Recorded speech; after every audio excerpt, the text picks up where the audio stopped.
Olá a todos e todas, sou Thales, professor de História e Literatura da rede de cursinhos Elza Soares. Começamos agora mais uma aula de História. Vamos falar de colonização. Sabe, gente, essa é uma matéria muito sensível para nós latino-americanos. É muito complicado você tratar desse tema com afastamento histórico. Geralmente a gente fica indignado, geralmente a gente se sente violentado, a gente vê tudo o que fizeram com o nosso continente, com o nosso povo. 80% da população indígena, dos naturais daqui, foram dizimados. Nós tivemos também o problema de trazer mão de obra escrava, homens e mulheres que eram vendidos como objetos para trabalhar aqui. Eu quero falar com vocês que talvez seja necessário um pouco de indignação.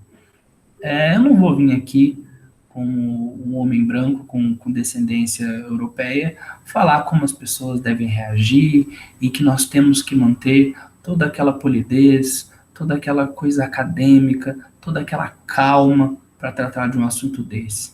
Que fique claro, fomos violentados sim. Que fique claro que o que aconteceu na América, principalmente na América do Sul, foi uma violência extrema. A gente vai falar mais sobre a América Espanhola, porque a colonização brasileira, como vocês sabem, nós temos um capítulo específico. As relações são distintas. Vamos começar falando de uma possível, ou melhor, de uma certa primeira colonização da América. E não foi por europeus. A gente sabe que é difícil falar.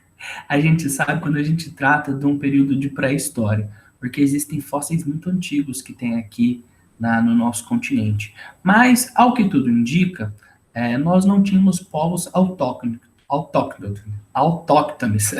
que eram os povos que aqui nasceram, que vieram pessoas de fora. Existem algumas teorias da ilha da Polinésia, que eram umas ilhas que ficam no Pacífico, e através de pequenas embarcações que iam de ilha em ilha, pessoas da Ásia chegaram aqui. Pois bem, existe uma que foi alcançada há alguns anos, como se fosse a teoria mais aceita, que é o Estreito de Bering. O que é o Estreito de Bering? Lá no leste da Rússia, bem na posição final, tem aquela província grande de Vladivostok, ela fica próxima do Alasca, que também era da Rússia. E lá, num período de glaciação, o que é um período de glaciação? Um período muito longo em que as temperaturas do globo ficam muito baixas, então se congela grande parte da parcela do norte. Então a gente teve a possibilidade de caminhar da Ásia até a América. Se você pegar o mapa da América, não confundir a América com os Estados Unidos, por favor. A América é dos americanos. A América é de todos nós. A América é um continente gigantesco. A gente tem a América do Norte e tem um país que se chama Estados Unidos da América do Norte. Quando o americano fala América, é de uma pretensão, é de uma arrogância. Não aceitemos. Não aceitemos. Pois bem, você conseguia andar do Estreito de Bering, aí você passava pelo Alasca, você descia, passava ali pelo Panamá e chegava no que a gente chama de Cone Sul, América do Sul. São essas duas as teorias mais aceitas. Existem também teorias que vêm surgindo agora de povos que vinham do Atlântico, isso mesmo, que vinham através do Atlântico para cá. E também tem a teoria de que tem povos que surgiram aqui mesmo, que não tem tanta materialidade. Em história é muito complicado. A gente está tratando de ciências humanas, a gente está tratando de milhares de anos atrás. A gente não tem muito vestígio, a gente não tem muita informação para passar precisamente. Mas trabalhamos através de método científico, investigação. A gente procura uma verdade. E são essas as que eu estou passando para você. Pois bem, na América do Sul, nós tínhamos o Império Inca, império gigantesco, império cuja capital era Cusco, que em Quechua, que é uma língua que ainda se fala no Peru, mas bem pouco, para ser sincero, significa umbigo. É como se fosse o umbigo do mundo. Se na Europa todos os caminhos vão a Roma, na América do Sul todos os caminhos iam a Cusco. E a gente tem uma cidade muito famosa também chamada Machu Picchu. Machu Picchu foi uma cidade que foi descoberta até recentemente, para ser sincero. E é uma das coisas mais bonitas que a humanidade já produziu. Tivemos também, já na América do Norte, isso é uma coisa importante. O México está na América do Norte. As pessoas, às vezes, tratam a América do Norte simplesmente como Canadá e Estados Unidos, elas estão erradas. Tem um quê um tanto quanto preconceituoso nisso, porque os mexicanos falam espanhol, têm descendência latina, e é como se os saxões, por assim dizer, os colonizados por ingleses, e certa parte francês também no Canadá, fossem diferentes, se fossem outros dois países muito melhores. Vamos parar com isso. O México fica também na América do Norte. Nós tivemos os astecas e os maias. Os maias, daquele calendário que o mundo ia acabar em 2012, inclusive recebi uma notícia falando assim, ó, fizeram uma releitura do calendário maia e descobriram que o mundo vai acabar essa semana. Olha, 2020 não está fácil para ninguém, mas eu acho que não vai acabar o mundo, não. Vamos tentar melhorar. Eles tiveram seu auge muitos anos atrás. E quando os americanos, os europeus cá chegaram, eu falo cá, falando de América, né? Mas eles chegaram, foi lá, já encontraram só vestígios de cidades abandonadas. Eles entraram em contato mesmo com o povo asteca, que ficava na península do Yucatán. Esse povo foi dizimado, bem como foi dizimado a população dos Andes, a Cordilheira dos Andes, que é uma cadeia montanhosa que a gente tem aqui na América do Sul, que são os Incas. Havia outros povos, mas que não tinham tanta relevância. É difícil falar disso. Pessoas que tinham sociedades aqui, existiam complexos, existiam cidades. Veja que as cidades astecas, elas tinham um sistema de esgoto muito superior ao do europeu na época. E foram destruídas. Porque o nosso povo aqui não conhecia o ferro, o arado, o vidro e a pólvora. Não conhecia. Eu vou falar de aspectos estruturais nesse período, mas eu queria fazer uma aula um pouco diferente. Veja, ano passado, quando eu estava indo para Vila Prel dar minha aula, eu pegava o trem, a linha Lilás, e ela é muito longa, e eu olhava assim, aí você vai se aproximando da periferia, você vai vendo um monte de favela, você vai vendo um monte de... você vai vendo uma cidade que vai ficando mais desestruturada, mais bagunçada, como eu posso dizer, mais assim... Eu vou falar danificada. Não é demérito nenhum para quem mora lá. Mas é muito mais o mérito de quem fez aquilo. A gente tem que dar o mérito. A gente tem que falar quem fez. Que foi esse subdesenvolvimento, que foi essa exploração, que são esses governos que a gente tem, que são as elites que sempre mandam no nosso país, que nos preocupam com o povo. E isso vai lá de trás.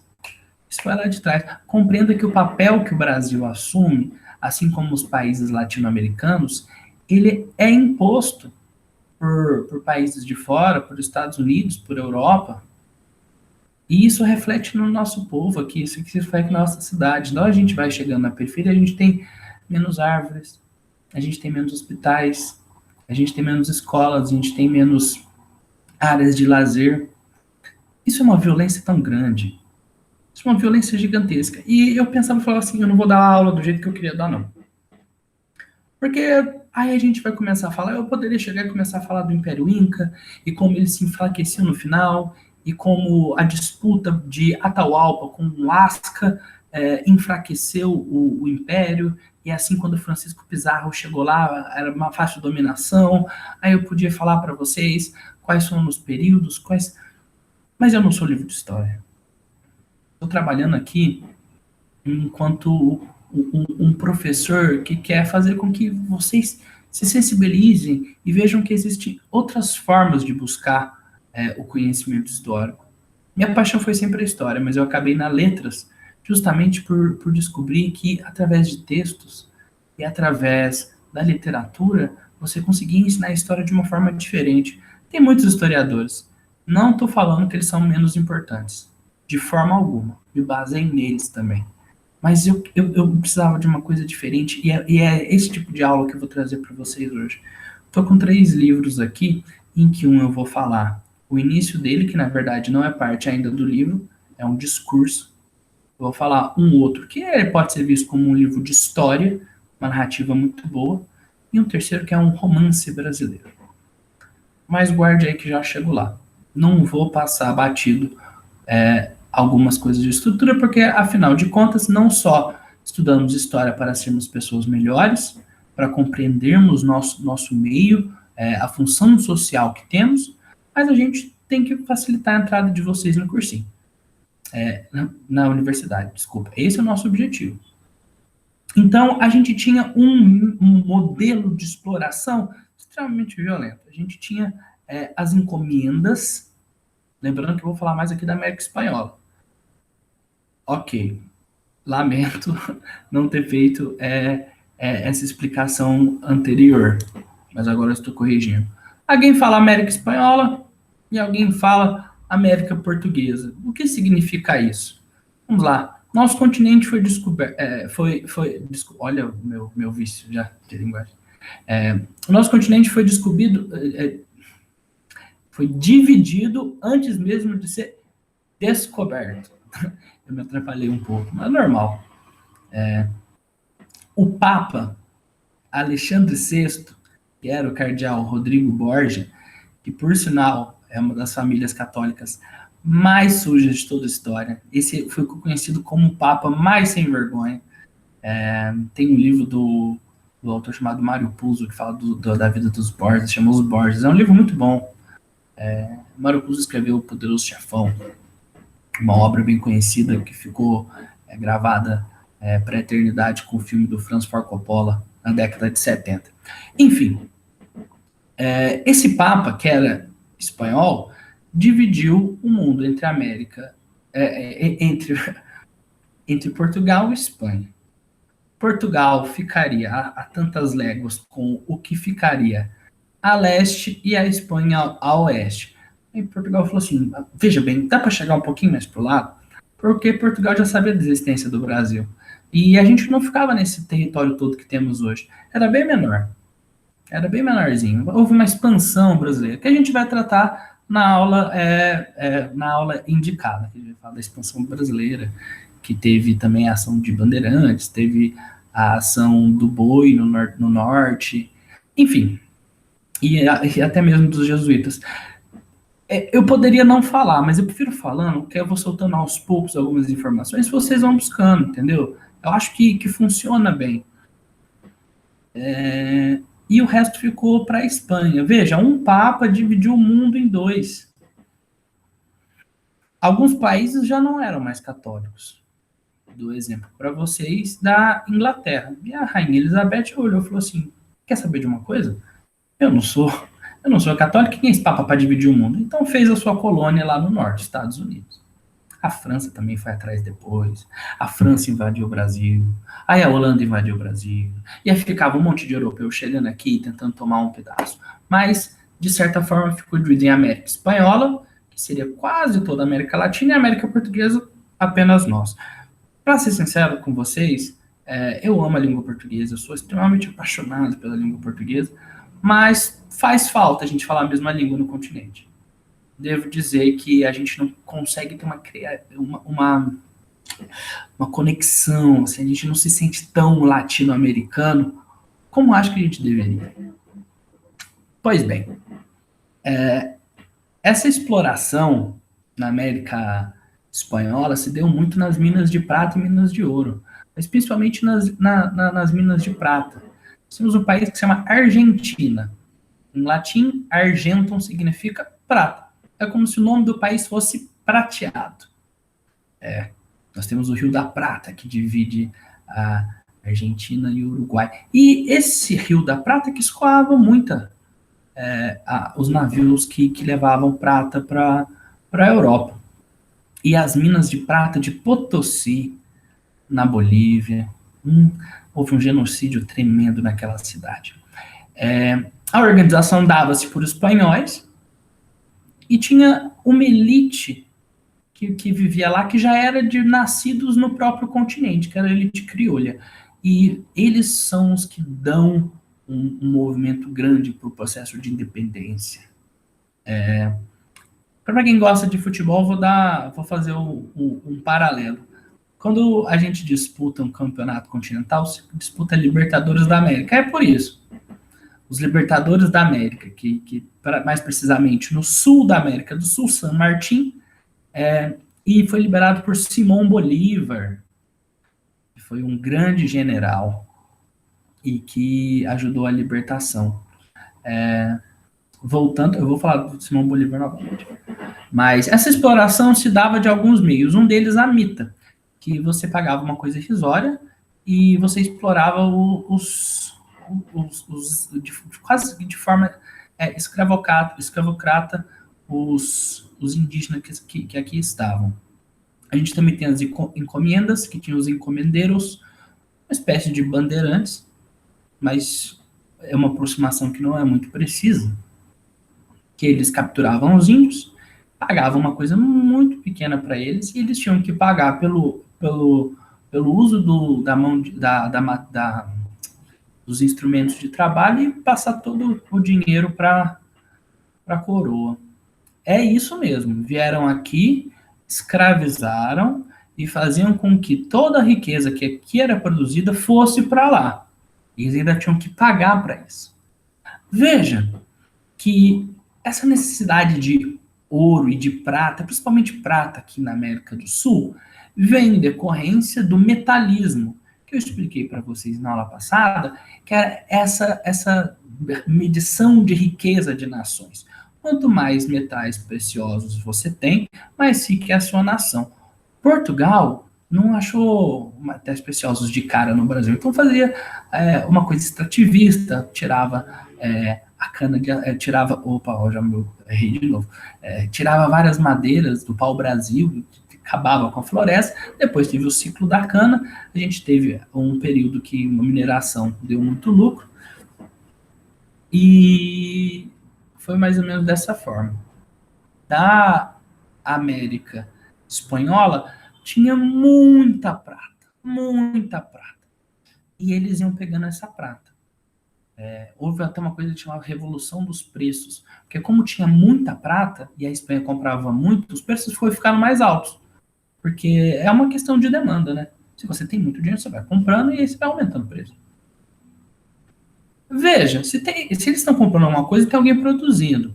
Se essa questão de ouro e de prata, significa que está tendo circulação de mercadorias. Estamos falando do nascimento do capitalismo. A gente está falando do mercantilismo, que já é capitalismo. E esses dois países utilizavam meios quase semelhantes aos que eram do medievo, da Idade Média.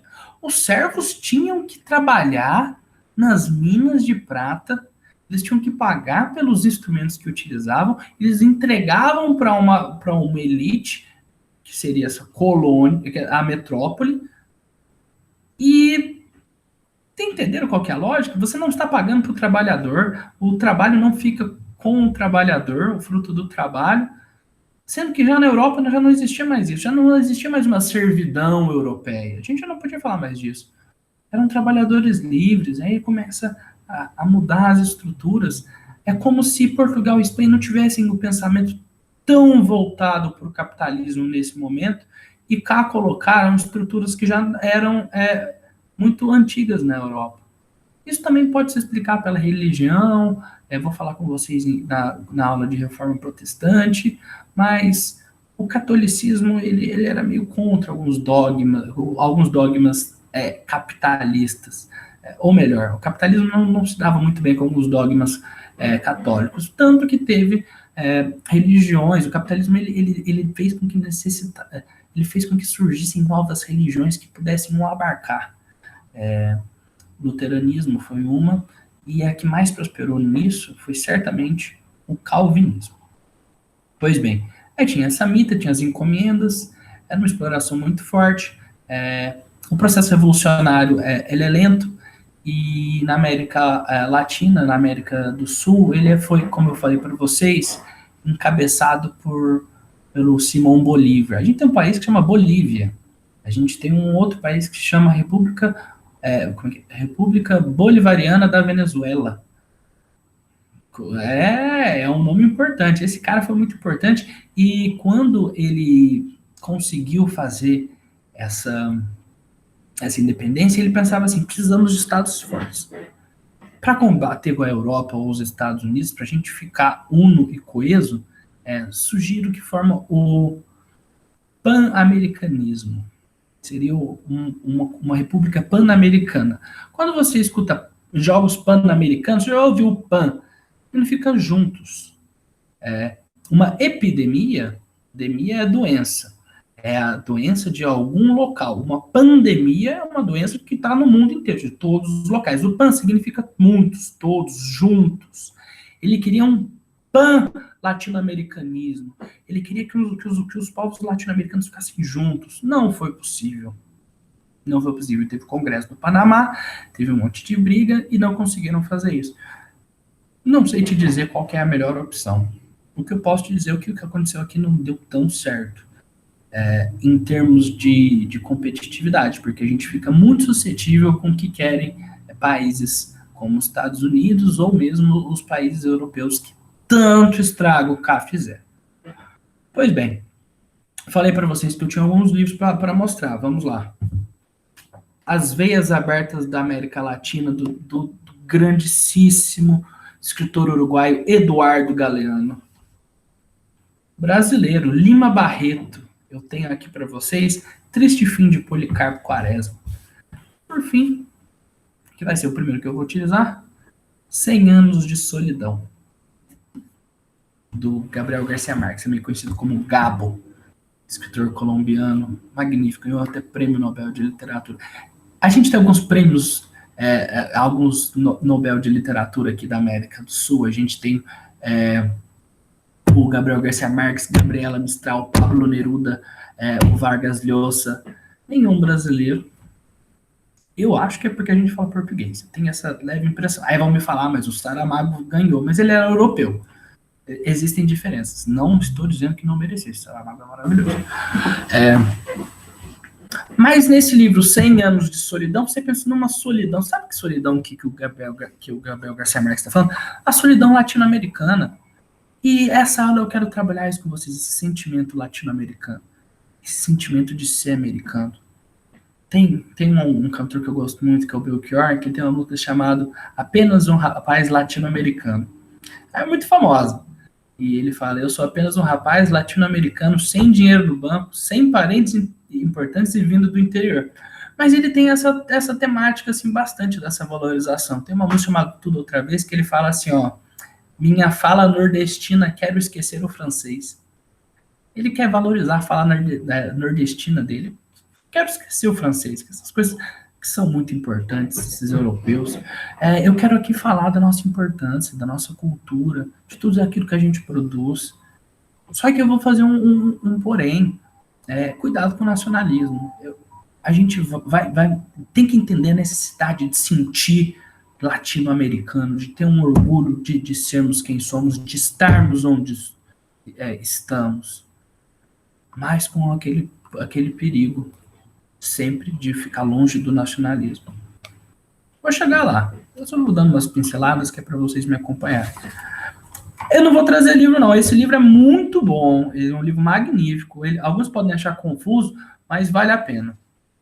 Eu vou falar aqui do discurso dele quando ele ganhou o Nobel.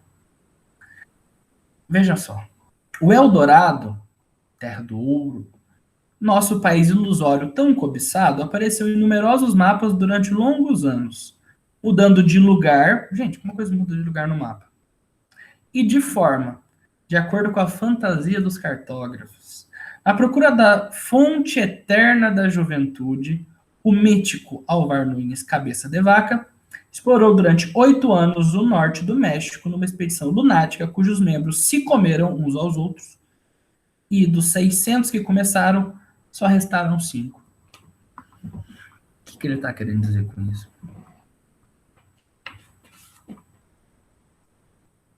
Ele fala que não tivemos, desde então, um só instante de sossego.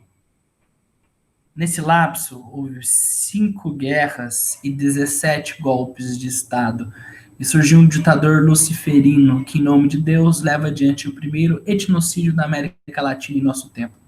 Enquanto isso, 20 milhões de crianças latino-americanas morrem antes de fazer 2 anos.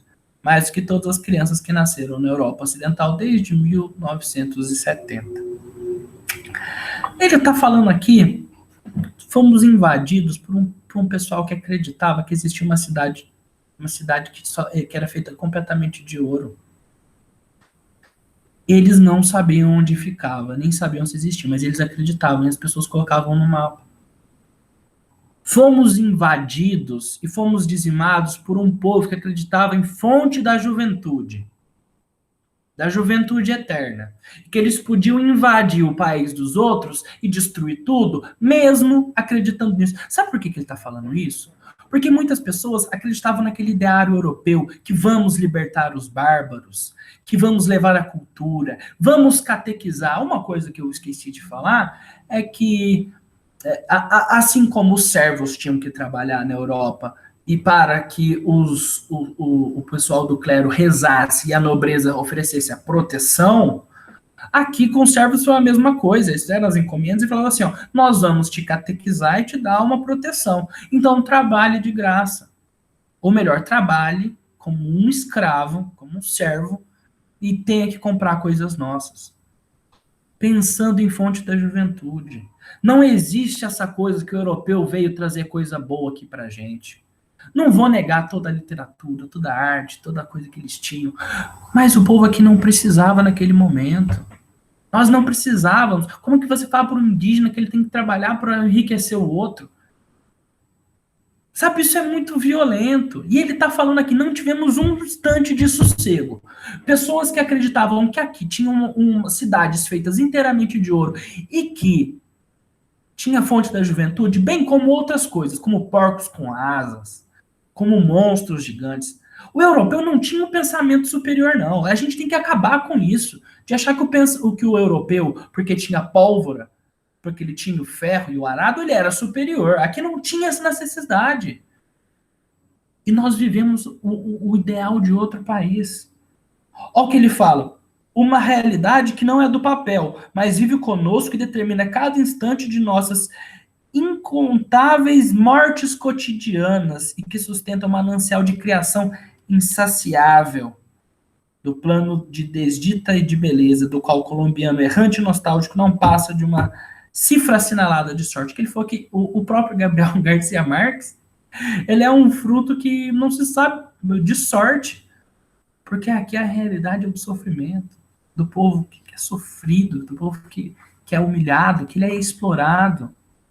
Olha aqui, a insuficiência dos recursos convencionais para tornar nossa vida acreditável. Este é, meus amigos, o nó de nossa solidão. 100 anos de solidão é 100 anos sem uma identidade latino-americana. A gente não se sente isso, nós somos violados, nós somos sozinhos, porque nós temos que viver o sonho de outros países. Nós fizemos o sonho de outros países serem realidade. Nós, sim, nós financiamos toda a Revolução Industrial inglesa. Nós financiamos todo tipo de barbárie. E na hora que você vê pessoas indo para a Europa falando que a Europa é melhor, olha o que eles fizeram conosco para ser assim. Eles se matavam entre eles. Fizeram guerras durante muito tempo. E a gente é bárbaro. O termo escravo, em inglês, slave, e eslavo é Slavic. O termo escravo vem de eslavo, porque os eslavos, que eram um povo que fica no Balcã, a região Balcã, que é próximo da Grécia, da Macedônia, eles vendiam uns aos outros. A própria origem da escravidão não é latino-americana, ela não é daqui. E aí a gente tem um presidente da República que vem me falar que os próprios africanos escravizavam os outros. Eles viviam em guerra também. Se existia um escravo, era porque um estava brigando com o outro. Mas na Europa também tinha. Os europeus foram responsáveis por isso que aconteceu, sim. Não adianta lavar as mãos agora. Veja só. É compreensível que insista em nos medir com a mesma vara com que se medem, sem recordar os estragos da vida não são iguais para todos. E que a busca de identidade própria é tão árdua e sangrenta para nós como foi para eles. A interpretação da nossa realidade a partir de esquemas alheios só contribuiu para tornar-nos cada vez mais desconhecidos, cada vez menos livres, cada vez mais solitários. Talvez a Europa venerável fosse mais compreensível se tratasse de nos ver pelo próprio passado. Se recordasse que Londres precisou de 300 anos para construir sua primeira muralha, e dos outros 300 para ter um bispo. Que Roma se debateu nas trevas da incerteza durante 20 séculos, até que um rei etrusco a implantasse na história. E que em pleno século XVI, os pacíficos suíços de hoje, que nos deleitam com seus queijos mansos e seus relógios impávidos, ensanguentaram a Europa com seus mercenários. Ainda no apogeu do Renascimento, 12 mil lanzquestes a soldo dos exércitos imperiais saquearam e devastaram Roma e passaram faca 8 mil de seus habitantes. A solidariedade com nossos sonhos não nos fará medir com menos solitários, enquanto não se concretize com atos de respaldo legítimo aos povos que assumam a ilusão de ter uma vida própria na divisão do mundo. Não! A violência e a dor desmedidas de nossa história são resultado de injustiças seculares e amargura sem conta, e não uma confabulação urdida a 3 mil léguas de nossa casa. Eu acho isso muito, muito forte. E ainda assim, diante da opressão, do saqueio e do abandono, nossa resposta é a vida. Nem os dilúvios, nem as pestes, nem a fome, nem os cataclismos, nem mesmo as guerras eternas, através dos séculos e séculos, conseguirão reduzir a vantagem tenaz da vida sobre a morte. Eu juro para vocês, eu fiquei arrepiado. Isso é muito forte. Nós temos que nos sentir latino-americanos e parar de ver com um olhar europeu, olhar a beleza europeia, europeizada. Gente, existem países em que a maioria da população é negra e os negros se sentem inferiores. Mas não só inferiores de outra forma, mas se acham mais feios. Eles acham que tem que ter um padrão europeu. Cadê nosso povo indígena? 80% de genocídio. Temos que ter uma força. Nós somos inquebrantáveis. Os latino-americanos são fortes. Vou pegar aqui um termo emprestado do Euclides da Cunha, que escreve Os Sertões. Ele fala, o sertanejo, antes de tudo, é um forte. O latino-americano, antes de tudo, é um forte. Nós vivemos um período de solidão. Nós tentamos nos encontrar. Nós vamos nos encontrar. Veja a importância de você colocar a literatura dentro da história. Temos que nos valorizar. Não aceitemos que roubem tudo que a gente já roubou. Sabe uma coisa que roubaram? Nossa língua. Há alguns anos, uma candidata no Peru respondeu em Quechua, que é uma língua andina, e pediram que ela respondesse em espanhol. Ela falou, não, eu vou falar com a língua do meu povo. E agora trago para vocês alguém que também pensou em falar com a língua do povo dele. Major Quaresma. Personagem de Triste Fim de Policarpo Quaresma, de Lima Barreto. Autor negro, e que demorou para ser valorizado. Grandíssimo autor. Gente, eu tenho uma paixão por Lima Barreto. Que autor magnífico. Ele escreveu Triste Fim de Policarpo Quaresma. Eu vou ler um trechinho aqui para vocês. Mas eu vou contar mais um pouquinho da história. Major Quaresma, do Exército. Existem majores, existem pessoas do Exército que têm cabeça boa. Embora a militarização dos meios militares judiaram demais, tanto de nós quanto dos nossos parceiros e irmãos da América Latina. Mas ele muito estudioso, com uma paixão pelo Brasil, com um amor pelo Brasil, com um fanatismo pelo Brasil. Se hoje em dia é fácil dizer que o maior rio do mundo é o rio Amazonas, naquela época não tinha tanta certeza. Mas mesmo assim ele falava que era maior que o rio Nilo. Ele bem pensou que, como brasileiros, nós tínhamos que falar a língua dos brasileiros, Tupi-Guarani. E o que ele fez? Escreveu uma carta e falou assim: eu acho que nós devemos falar o Tupi como língua oficial do Brasil. Resultado, foi para um sanatório, foi tido como louco.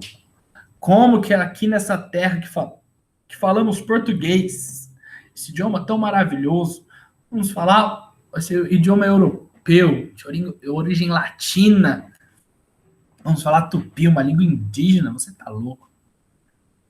Você vai ficar internado. Depois de um tempo saiu, pensou o seguinte: bem, o Brasil tem a terra mais fértil do mundo. Tudo que aqui se planta e dá. Que foi um termo que Pedro Vaz de Caminha utilizou em sua carta. Aí ele fala: eu vou começar a fazer uma plantação. Só que ele foi atingido pelas saúvas. Ele não queria usar algum remédio, alguma coisa para matar as formigas, não. Ele também não queria usar nenhum fertilizante, porque no Brasil tem a terra mais fértil do mundo. Por mais que tivesse estudado botânica a fundo, por mais que tivesse estudado tudo que podia, não conseguiu prosperar. Foi traído de novo. E ele foi traído pela uma terceira vez. Que aqui é uma alegoria ao governo de Floriano Peixoto, que nós vamos ver na República da Espada, o segundo presidente brasileiro, após Marechal Deodoro. Ele vai contra essa revolta. Ele é acusado de traição e condenado à morte. Sabe, o fim de Major Quaresma é o fim que eu queria falar para vocês sobre esse nacionalismo cego. O nacionalismo não faz bem a ninguém. O nacionalismo gera guerras. O nacionalismo faz a gente ter orgulho de coisas que não fizemos e ter raiva de coisas que os outros não fizeram. É muito complicado. Nacional socialismo. Esse que é uma coisa da extrema direita, essa coisa forte. Digo para vocês que antes da Primeira Guerra Mundial os trabalhadores tinham se unido, falaram assim: não vamos lutar por essas elites que estão aí querendo nos dominar, fazer essa guerra, mas eles foram. Infelizmente o nacionalismo é muito forte. Na Segunda Guerra Mundial, ela é conhecida na Rússia como Grande Guerra Patriótica, porque eles tiveram que fazer com que as pessoas se mobilizassem de alguma forma para defender sua terra. Porque os povos não queriam lutar. Os trabalhadores não queriam lutar, mas o nacionalismo ele fala mais forte em alguns momentos. A gente tem que ter cuidado. Temos que ter o amor ao Brasil. Temos que ter esse sentimento que eu falei para vocês, latino-americano, mas com certo cuidado. Não podemos ser cegos nisso, não podemos ser ufanistas. Pega o exemplo do Major Quaresma. Eu vou ler aqui um trechinho para vocês. Iria morrer, quem sabe naquela noite mesmo. E que tinha ele feito na vida? Nada. Levara toda ela atrás da miragem de estudar a pátria, por amá-la e querê-la muito, no intuito de contribuir para a sua felicidade e prosperidade. E gastar a sua mocidade com isso, a sua virilidade também, e agora estava na velhice, com que ela recompensava, com que ela premiava. Como ela o condecorava? Matando. E que não deixara de ver, de gozar, de fruir na sua vida? Tudo. Não brincara, não pandegara, não amara. Tudo esse lado da existência que parece fugir um pouco à tristeza necessária, ele não vira, ele não provara, ele não experimentara. A gente tem uma música muito boa, muito importante na história do Brasil, que é Para Não Dizer Que Eu Não Falei das Flores, que ele fala: nos quartéis nos ensinam a antiga lição de viver pela pátria e morrer sem razão. É isso. Não nos deixemos com esse nacionalismo. A gente está procurando uma identidade. Identidade, a gente tem vários movimentos que buscam identidade. O romantismo na primeira geração, ele é indianista, porque na Europa buscava-se heróis europeus, e aqui buscava, qual seria o herói brasileiro? Um índio. Então a gente tem uma coisa indianista, a gente tem Iracema. E, gente, José de Alencar era um deputado escravista. Ele tinha pensamentos muito ruins, se você pensar enquanto ser humano. Mas ele é Iracema. A Virgem dos Lábios de Mel, veja como que é irreal a descrição que ele faz dela. A gente tem que ter contato com isso para negar e para criar nossa cultura. A gente teve o movimento Pau Brasil, depois o Manifesto Antropofágico, o modernismo. A gente sempre tenta criar uma identidade, a gente resgata isso, resgata aquilo, para tentar criar essa identidade, mas a gente tem que se encontrar. É difícil, é através de muita leitura, muito conhecimento. Veja, a nação traiu Policarpo Quaresma, traiu o Major Quaresma, ele deu a vida para ela, ela traiu. Sabe por que ele fala isso? Porque Lima Barreto era um autor negro. Era um autor negro que sofria preconceito.